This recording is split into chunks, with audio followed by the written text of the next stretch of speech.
दोस्तों वीडियो में बढ़ने से पहले मैं आप लोगों को बता दूं कि ये बहुत ही स्पेशल वीडियो है और हमारे जो आदिवासियों में यह संस्कार होता है, जब किसी व्यक्ति का निधन हो जाता है, मृत्यु हो जाता है, उसके बाद दस गात्र किया जाता है। तो दस गात्र क्यों किया जाता है, मेरे दिमाग में बहुत लंबे समय से प्रश्न था और मैंने जगह जगह पर इन प्रश्नों को किया और कहा जाए तो मैंने पंडाओं से बात किया, भूमिकाओं से बात किया और तमाम सारे बुद्धिजीवी लोगों से बात किया, पर दोस्तों मुझे उत्तर नहीं मिल पा रहा था। तो आज दादा प्रेम से मरावी जी से मुलाकात हुआ दस गात्रे के दौरान। तो हमारे मेहंदवानी ब्लॉक में, जिला डिंडौरी में किस तरह से नेंग सेंग होते हैं, दस गात्रे आखिर क्यों मनाया जाता है, तो दादा मरावी जी से मैंने बात किया है। तो किस तरह से दादा मरावी जी ने बहुत ही शानदार तरीके से बताया है। तो प्लीज़ वीडियो को फुल देखना, इस वीडियो से आपको बहुत कुछ सीखने जानने के लिए मिलेगा, तो वीडियो को पूरा जरूर देखना। नमस्कार, जोहार जोहार दोस्तों, मैं रावण पट्टा आप सभी का स्वागत करता हूं एक और नए वीडियो में। और आज दोस्तों बहुत ही बेहतरीन जानकारी हम लेने वाले हैं, जो कि दादा मरावी जी से।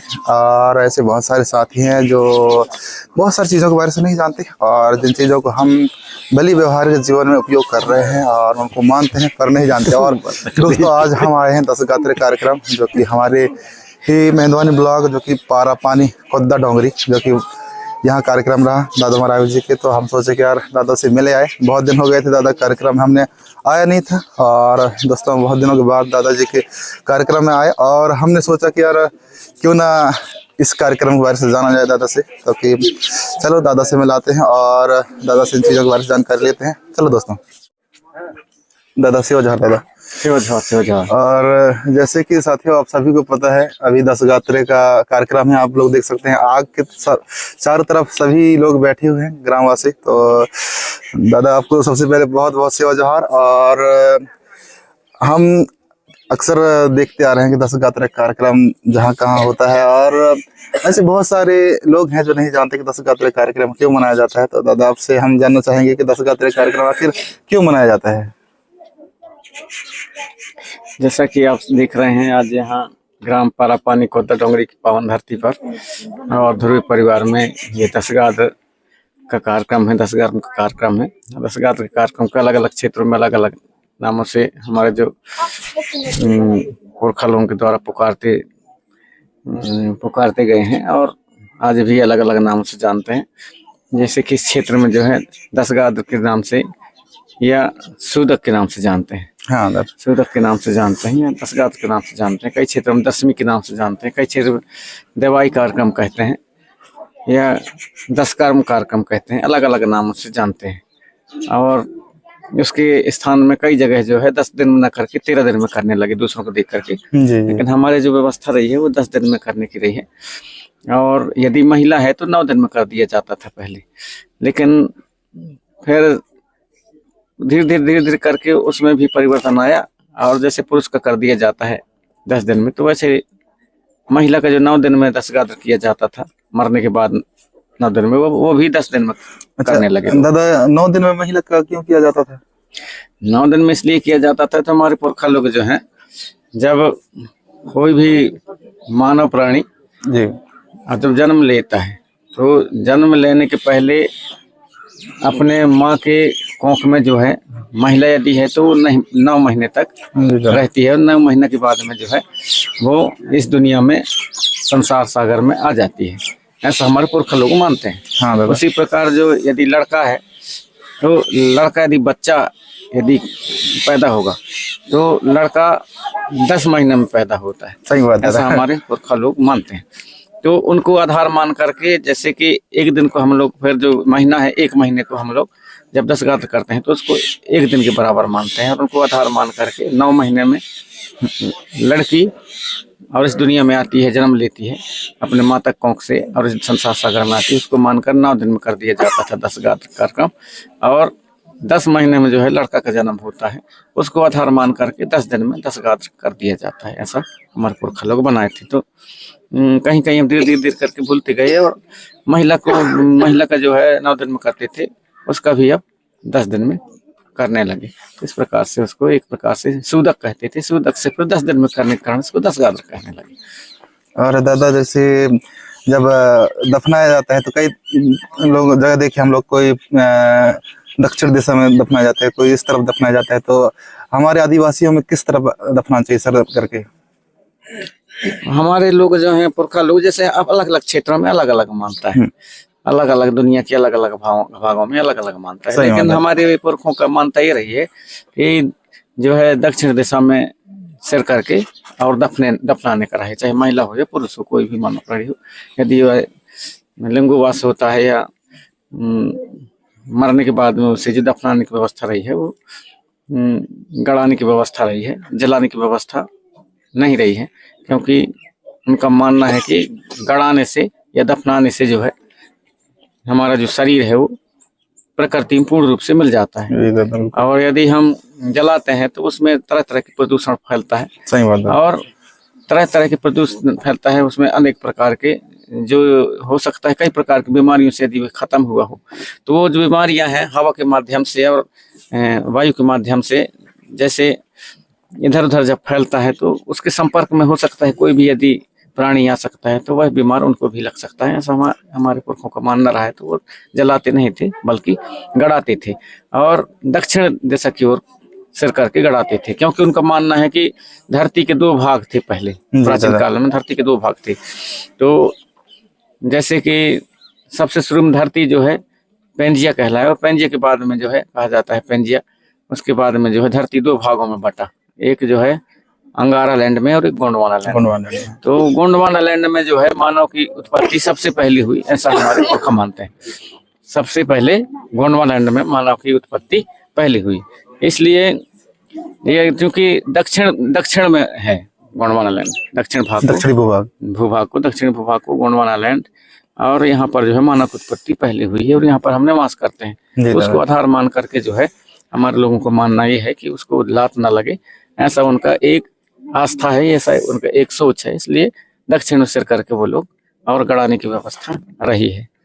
और जैसे दादा अभी हम देखते आ रहे हैं, और जैसे हम एक नहाने की परंपरा चली आ रही है, जैसे दफनाने के बाद नंदी या तालाब में जाकर नहाने की परंपरा रही है। तो जो मैं कई बार देखता हूँ, अंदाजता हूँ कि जब नहाने के बाद जब सब लोगों को तेल वितरण किया जाता है, तेल लगाया जाता है, तो ये तेल क्यों लगाया जाता होगा दादा?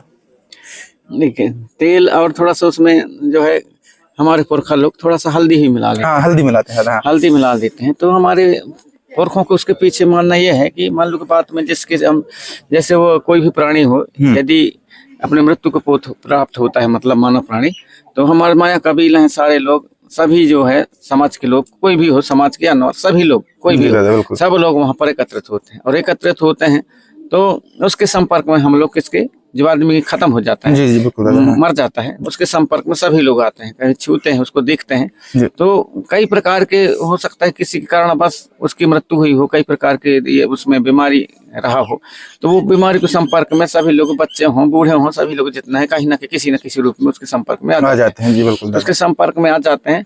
तो हमारे पुरखों का मानना ये रहा है कि जो जाते हैं उसको और मिट्टी को जो है दफनाते हैं, गड़ाते हैं, इसके बाद में चाहे माताएं बहनें सभी क्योंकि उसके संपर्क में हैं, इसलिए उनका मानना है कि उसमें हल्दी और तेल जो मिला करके, चूंकि उनमें जो है एक कहा जाता है कि एंटीबायोटिक्स होता है, हाँ। हल्दी और तेल में मतलब कीटाणुओं को या रोगाणुओं को या कोई भी जो ऐसे वायरस हैं जो अदृश्य हैं, दिखाई नहीं देते, लेकिन हो सकता है कि वो हमारे संपर्क में रहे हों, तो वो किसी न किसी रूप में कहीं किसी के शरीर में या हमारे शरीर में कोई गलत तरीके से और कोई बीमारी इत्यादि को पैदा न कर सकें। इसलिए ऐसा हमारे पुरखों को मानना रहा है कि वो हल्दी और तेल मिला करके और वो सभी लोग लगाते हैं अपने शरीर में, कहीं ना कहीं उसमें लगाते हैं, हाथों में लगाते हैं, पैरों में लगाते हैं, ताकि जो एंटीबायोटिक्स है, जो कहना चाहिए कि अवरोधक है, अवरोधक क्षमता हमारी बढ़ जाए, बीमारियों से लड़ने की क्षमता बढ़ जाए, और जो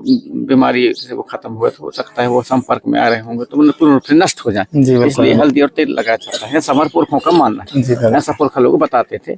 और भी अन्य कारण हो सकते हैं, अलग अलग क्षेत्र में अलग मान्यताएं हो सकती हैं। और दादा मैं देखता रहता हूँ, और बहुत सारे लोग भी ऐसे जानते होंगे कि जब दफनाते हैं तो अधिकतर पुरुष लोग ही जाते हैं, दफनाते हैं तहाँ पर, और लड़कियां लोग नहीं जाते, दूर रहते हैं। इसका वजह क्या हो सकता है दादा?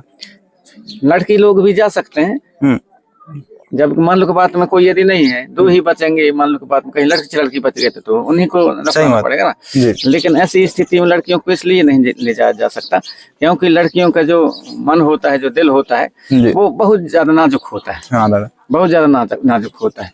कहीं भी आप देखेंगे तो यदि थोड़ा सा भी कोई दुख हुआ या कोई ऐसी बात आ गई तो महिलाएं जो है बहुत जल्दी रोने लगती हैं और उनका जो हृदय होता है वो बहुत नाजुक होता है। थोड़ी थोड़ी चीजों में उनमें जो कहना चाहिए कि दुख की भावना है और एक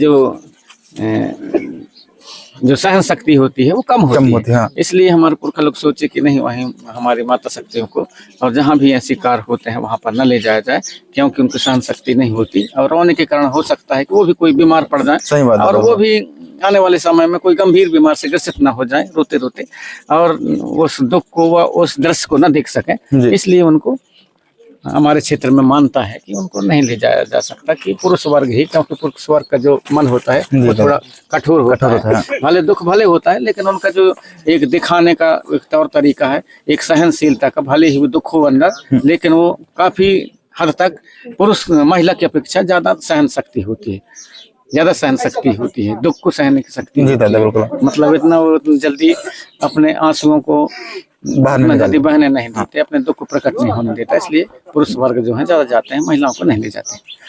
तो बहुत दिनों से दादा लोग ऐसे पूछ रहे थे मेरे को, कहे कि दादा से आप मिलते रहते हैं तो इस वजह से हम जरूर बात करें। तो मैं कहा कि आप आज आपसे मुलाकात हुई तो मैं कहा कि आज पूछ लूं।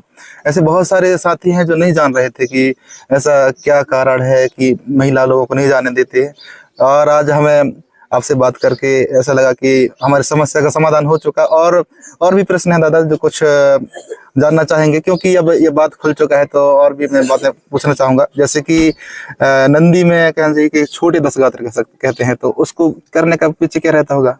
नहीं, हमारे क्षेत्र में अलग अलग क्षेत्र में अलग अलग है।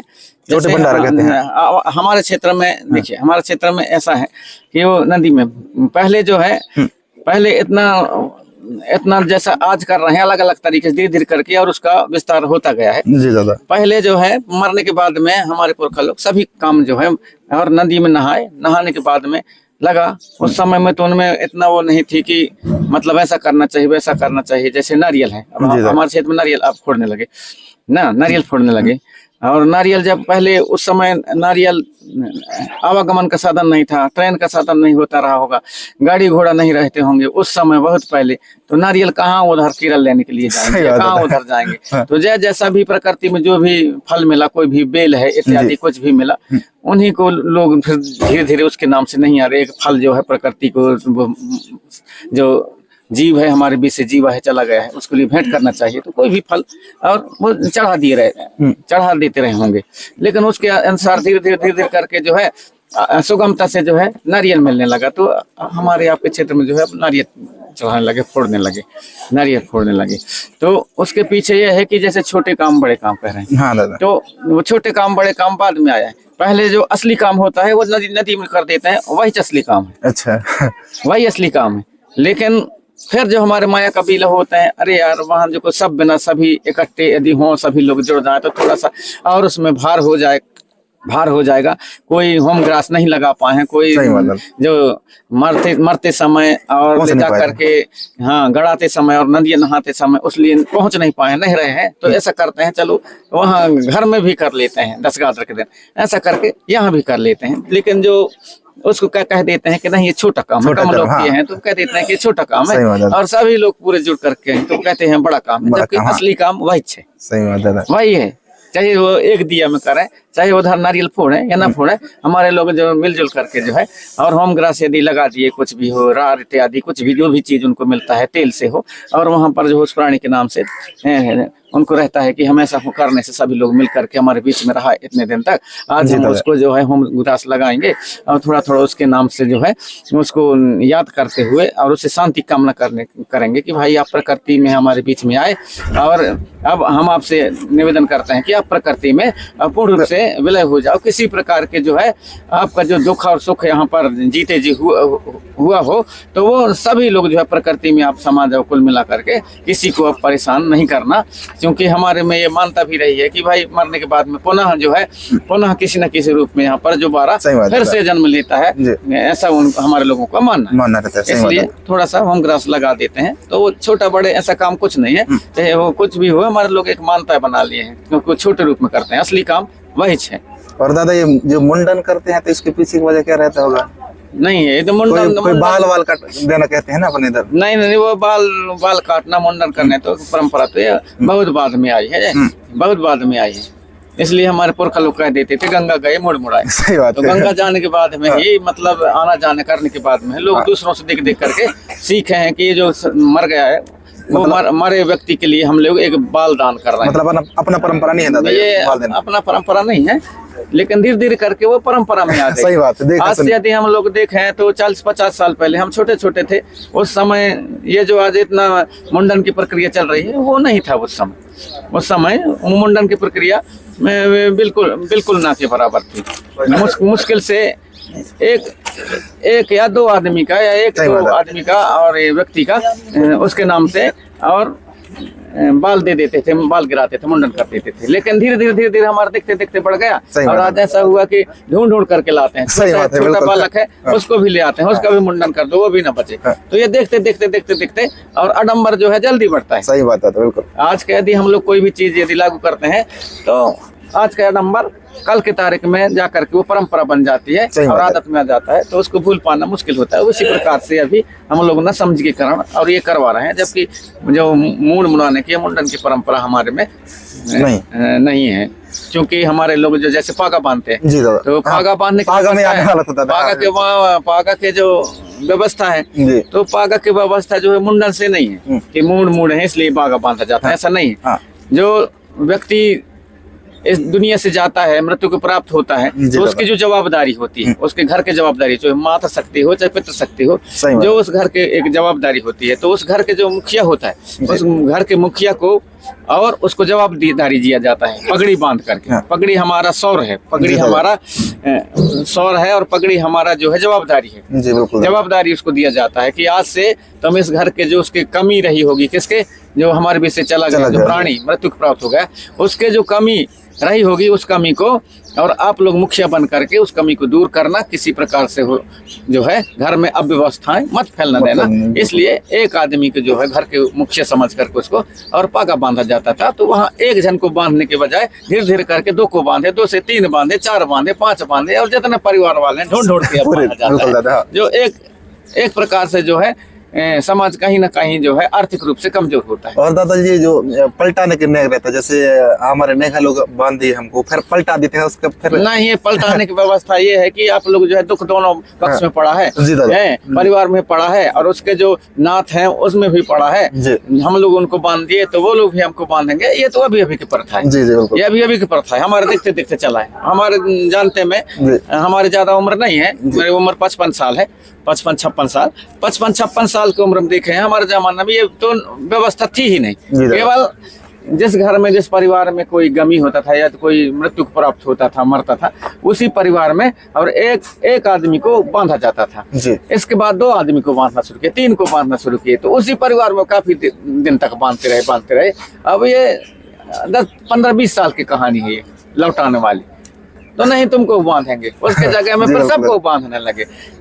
एक को बांध दिए, नहीं नाथ को लौटा दो, उसको बांधो, नाथ की जगह में फिर इसके बाद में 2 को बैठा, फिर 3 को बैठा, ऐसे करते करते आज तो यहाँ भीड़ बांध देते हैं। यहाँ से भी भीड़ बांधेंगे, वहां से भी भीड़ बांधेंगे। तो क्या है कि धीरे धीरे करके वो परंपरा बन जाती है, उसमें सोच नहीं कर पाते, हम चिंतन नहीं कर पाते। धीरे धीरे वो आगे चल करके परंपरा बनती जाती है, जो हमारे जो व्यवस्था है उसको कहीं ना कहीं समझ लो भ्रष्ट कर देता है, नुकसान। सही बात है। ऐसा देखा सुने में आकर हम देखा सुने में आकर के हम लोग कोई भी काम करते हैं। जैसे अभी देखे होंगे हमारे जानते जानते में कुछ भी नहीं होता था। जैसे हमारे 3 नंग होते हैं, 3 नंग होते हैं, जैसे अपने हो गया टुंडा हो गया, मंडा हो गया, कुंडा हो गया, मतलब जन्म, विवाह और मरण।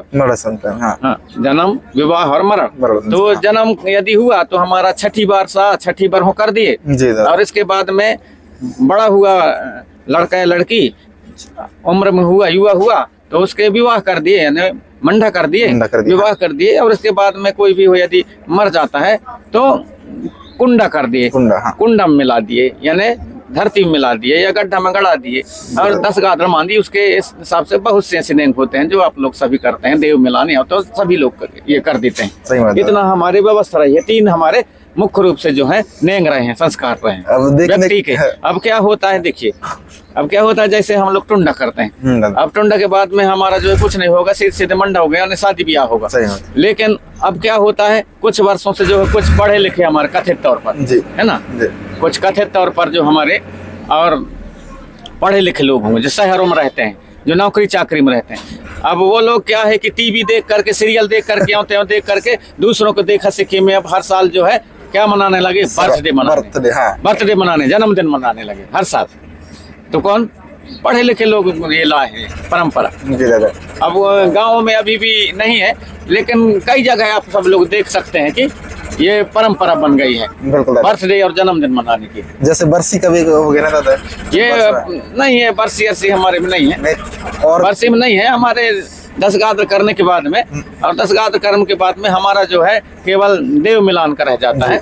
और यदि पास में है कोई, सभी परिवार वाले चाहते हैं कि देव मिलान का कार्यक्रम यदि उसी दिन भी, जैसे 10 गात्र के दिन भी यदि किया जा सकता है, 10 गात्र के दूसरे दिन भी किया जा सकता है, यानी हमारे दोनों पक्ष के, और सोच लें दोनों पक्ष के मतलब बैठते हैं हमारे जो समाज के लोग, वो सोच लें कि भाई हमको यदि मिलाना है, इस दिन को मिलाना है, तो मिलाया जा सकता है, ऐसा कुछ नहीं। लेकिन उसमें व्यस्तता के कारण कहीं ये काम रहता है, कहीं वो काम रहता है, आए हुए जो हमारे लोग रहते हैं उनकी सेवा सत्कार भी करना है, तो अभी भीड़ भाड़ में ठीक नहीं है। बाद में कभी कभी इनको जो है देव में मिला देंगे, ऐसे करके वो लोग रख लेते हैं और बाद में मिला देते हैं। जी, ऐसे व्यवस्था रही। और दादा एक प्रश्न और बच चुका है, जो कि सभी मतलब प्रश्नों का उत्तर मिल चुका है। और जैसे कि एक और परंपरा रही है हमारी, जैसे छिटका बूंदी का नेंग कह सकते हैं, तो छिटका बूंदी का नेंग क्यों करते हैं दादा? छिटका बूंदी का नेंग इसलिए करते हैं, देखिए वो जो प्राणी हमारे बीच से चला गया, हमारे बीच में तरह तरह के वो भी कई प्रकार के खाना, भोजन, पानी सब कुछ खाया, और हमारे जो समाज की ओर से ये रहता है कि किसी न किसी रूप में, और हमारे बीच में अभी भी वो जब तक 10 गात्र नहीं करते तो हमारे पुरखों का ये रहता है कि अभी भी हमारे बीच में जब 10 गात्र नहीं किए हैं उसको सभी लोग सभी जुड़ करके एक साथ हम लोग समाज वाले और होम ग्रास नहीं लगाए हैं, उसको झटका बूंदी खाना नहीं दे हैं, तब तक हमारे बीच में वो अभी मतलब किसी न किसी रूप में जिंदा है, मतलब कहीं ना कहीं, और 10 रूप में भले हो, लेकिन उसको हम वो मानते हैं कि कहीं ना कहीं अभी हमारे बीच में वो है। इसलिए उसको हम जो आखिरी खाना के रूप में और वो छिटका बूंदी के रूप में जो भी आता है, सब लोग अपने अपने थोड़ा थोड़ा, और उसको छिटका बूंदी के माध्यम से कोई चावल हो या फिर कोई कहीं कहीं खाना भात बना करके चढ़ा देते हैं, कई जगह रोटी चढ़ा देते हैं, कहीं कुछ चढ़ा देते हैं, थोड़ा थोड़ा सा भी दे देते हैं। उस दिन से हो जाता है कि उनका आखिरी खाना है। आज के बाद में जो है अब हमारे बीच में वो कभी जो हमारे बीच में थे और यहाँ पर नाना प्रकार के और भोजन करते थे, खाना पीना खाते थे, अब वो हमेशा के लिए कभी नहीं उसका हो पाएगा। इसलिए हमारे लोगों को वैसा मानना है बुजुर्गों का कि वो छिटका बूंदी के माध्यम से वो आखिरी उसको खाना है, समाज की ओर से दिया जाता है। जी बिल्कुल। जैसे वो जन्म लेता है बच्चा, जन्म लेने के बाद में भी हमारे व्यवस्था है कि यदि लड़की है तो उसको 4 महीने में जो है चिखाया जाता है, मतलब अनाज खिलाया जाता है, और 5 साल में जो है, 5 महीने में जो है यदि बच्चा है, लड़का है, तो 5 महीने में उसको अनाज चिखाया जाता है, मतलब खिलाया जाता है, उसको चिखौनी कहते हैं। अब धीरे तो 6 महीना समाज की ओर से उसको पिया जाता है। जी बिल्कुल दादा। तो ये भी जो है आखिरी खाना समझ लो, वो जो है शुरुआत का खाना था, चिखाई वाला वो शुरुआत का दाना है, दाना खिलाने का बच्चे का। जब इस दुनिया में आता है तो वो सिखाई वाला सब मिलजुल करके उसको खिलाते हैं, तो वो शुरू का दाना है। और ये जो है छिटका बूंदी करते हैं, इसको अंतिम खाना मान सकते हैं। और जो शादी ब्याह होता है तो उसमें भी सभी हमें माताएं बहनें हमारे सभी लोग उसको भी और रोटी खवाई के माध्यम से और उसको खिलाने का काम करते हैं। तो हाँ, तो ताकि आप लोग जो है अब दाम्पत्य जीवन में और वैवाहिक जीवन में जो है दुनिया में आप लोग दोनों जो है और यहाँ पर तैयार हो रहे हैं, यहाँ जो है अब सृजित हो रहे हैं, इसलिए उनको जो है एक पावर दिया जाता है, सब लोग खिलाए जाते हैं कि आज से आप लोग अपने जवाबदारी समझो, और जो पति पत्नी का जो नर नारी का जो कर्म होता है सामाजिक रूप से, वो जवाबदारी आप लोग समझो। ऐसा करके वहाँ पर रोटी खिला करके इत्यादि सभी लोग मिलजुल करके खिला करके और उसको कुल मिला के आशीर्वाद दिया जाता है कि आप लोग अच्छा से अच्छा जियो, खाओ, ऐसा आशीर्वाद दिया जाता है। बहुत बहुत धन्यवाद दादा, जो कि आपने ऐसे महत्वपूर्ण प्रश्नों का जानकारी दिया, जो कि अभी तक हमारे लोग कैसे है कि एक क्या कह सकता हूँ उसके लिए मेरे पास कुछ शब्द नहीं है। और लोग ऐसे ही बिना जाने समझे लोग कोई भी परंपरा को मान लेते हैं, जैसे कि कई प्रकार के, जैसे बर्थडे हो गया, बहुत सारी चीजें हो गया। तो आपने बहुत ही अच्छी जानकारी दी दादा, इसके लिए बहुत बहुत धन्यवाद आपका, जो कि आपने अपना बहुमूल्य समय निकाल कर दिया। ये जो मैं बता रहा हूँ, ये अपने विचार की बात बता रहा हूँ। अब हमारे क्षेत्र में जो चलती है उसके हिसाब से हम आप सब लोग बात करते हैं। जी दादा, बाकी इसके जो है भिन्न भिन्न मानने की व्यवस्था है। भले थोड़ा, हालांकि मिलता जुलता है, थोड़ा थोड़ा अंतर सब जगह है, थोड़ा थोड़ा 10-20 गाँव के बाद में, और इसका रूप जो है स्वरूप बदलता जाता है, लेकिन व्यवस्था लगभग सभी है। कोई जिले में बदल जाता है तो कोई प्रदेश में बदल जाता है, थोड़ा थोड़ा मानने की व्यवस्था जो है बदल जाता है, लेकिन ऐसा नहीं है। हमारी जो व्यवस्था है वो सभी जगह है, कहीं भी हम देख लें तो सभी जगह मिलता जुलता है, चाहे हमारे मध्य प्रदेश हो, छत्तीसगढ़ हो। व्यवस्था उनको नाम से अलग अलग थोड़ा सा पुकार लेते हैं, लेकिन जो करने की विधि विधान है वो एक जैसा है। जैसे अभी हम लोग कर्नाटक गए थे 28 और 29 अभी दिसंबर में, और 21वां गोंडी साहित्य सम्मेलन था, तो कर्नाटक गए थे। तो कर्नाटक में कन्नड़ भाषा चलती है, वहाँ गोंडी भाषा भी नहीं चलती, पारसी भी नहीं चलती, वहाँ पर हिंदी भी नहीं चलती, थोड़ा थोड़ा अंग्रेजी बोल लेते हैं और कन्नड़ बोलते हैं। तो वहाँ पर जो है कन्नड़ बोलते हैं, लेकिन हमारे जब वहाँ पर देखे तो भाषा का हमें कोई भी आदान प्रदान नहीं था। हाँ, थोड़ा थोड़ा बोलते थे तो हमको समझ में आता था, कहीं कहीं जो है गोंडी के शब्द आते थे, गोंडी के शब्द आते थे, तो कहीं कहीं हम लोगों को समझ आता था, लेकिन हमारी भाषा को वो लोग हिंदी बिल्कुल नहीं समझते, हमारी भाषा को नहीं समझते, थोड़ा बहुत अंग्रेजी को समझते थे, बाकी कन्नड़ समझते हैं उधर।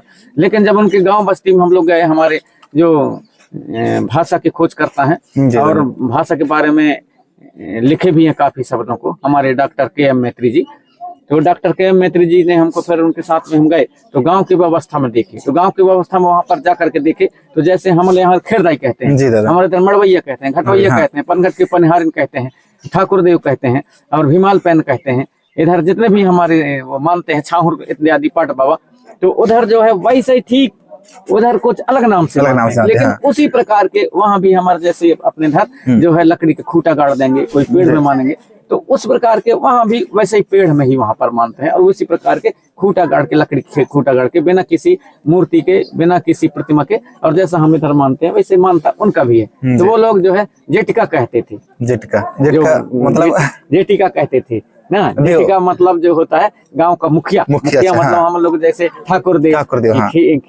खीला मठवा या खेरदाई इत्यादि, तो जेटिका तो अलग अलग इस प्रकार से, एक नाम बता रहा हूँ मैं, जेटिका इत्यादि मतलब अलग नाम से मानते हैं, लेकिन जो मानने की व्यवस्था है, परंपरा है, वो लगभग एक से है। हमको अध्ययन करने से मिला कि व्यवस्था एक जैसी है। कोई किसी बूढ़ा देव के रूप में मानते हैं तो वो भी वैसे उस प्रकार के बूढ़ा देव के रूप मानते हैं, बड़ा देव के रूप मानते हैं, उसी प्रकार के मानते हैं।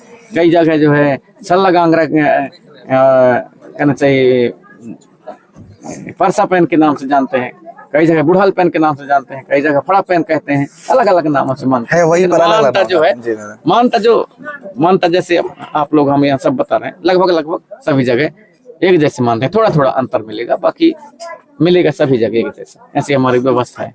जी दादा, बिल्कुल, बहुत बहुत धन्यवाद दादा, जो कि आपने बहुत अच्छे जानकारी दिया, और एक नए वीडियो के साथ साथियों और ही अच्छे जानकारी हासिल करेंगे, जो कि यह एक कहना चाहिए कि कार्यक्रम के दौरान दादा से मुलाकात हुई तो हमने दशगात्र के बारे में पूछा, और एक अलग से स्पेशल वीडियो आएगा, इंटरव्यू वीडियो, जिसमें आपको बहुत सारे जानकारी हमारे दादाजी से हम लेंगे। तो बहुत बहुत धन्यवाद दादाजी, जो कि आपने अपना बहुमूल्य समय निकाल कर हमें बताया।